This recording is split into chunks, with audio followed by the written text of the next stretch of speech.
Welcome to another tutor short provided by the Educational Support Services Department of Lehigh-Carbon Community College in Snexville, Pennsylvania, which is just outside of Allentown.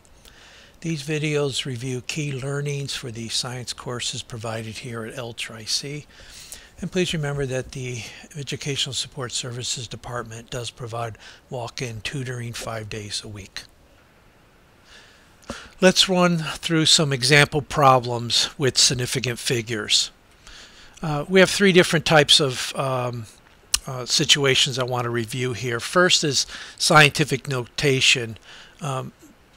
Simply, when you have a number that's in scientific notation, let's say this number here, what's nice about scientific notation is the number of significant figures is always what's shown before the powers of 10 here.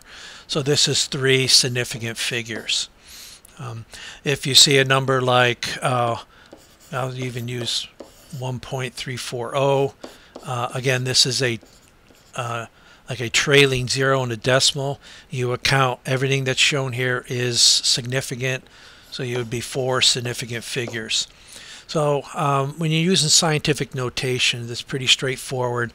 The significant figures is always the number in front of your powers to 10. You just count the number of digits shown. Now the rule number 2 here for addition and subtraction. The rule is your answer is always rounded to the least number of decimal places, the number with the least number of decimal places. So as an example, let's use 2.045. We're going to add to it 34.1. Now, so we're going to do an addition here. If you notice, this is 4 significant figures. The number down below is 3 significant figures. Now, if you did this on a calculator, your answer is going to be 36.145.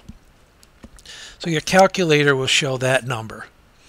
However, the rule for addition with significant figures is your answer needs to be the same as the number with the least number of decimal places. So your answer here, you see that the second number here, 34.1, has just 1 decimal place. So your answer with the appropriate significant figures is 36.1. You show the 1 decimal place.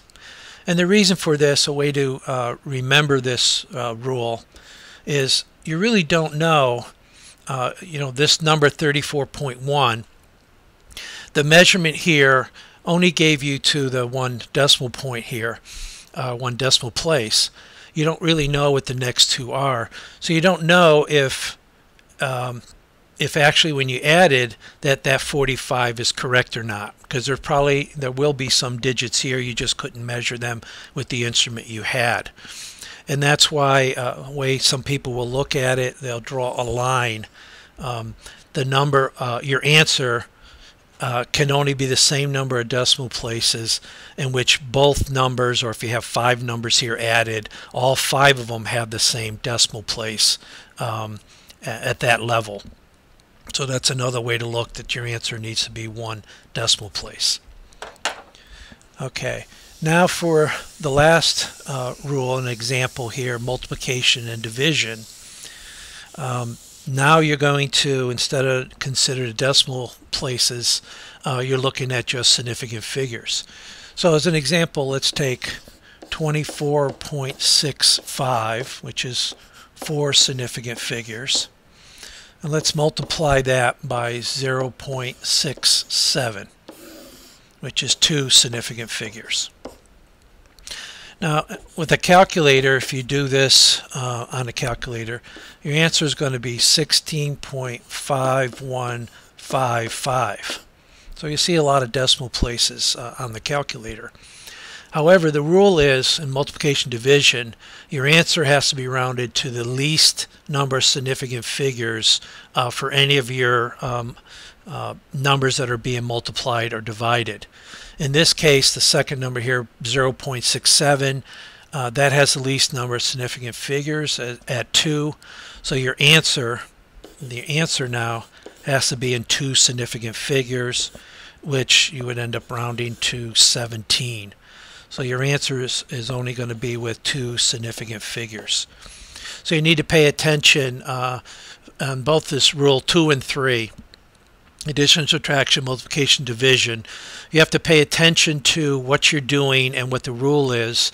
You can't just go by what the calculator shows you, because that'll give you a lot of times the wrong answer as far as significant figures are concerned. Thank you.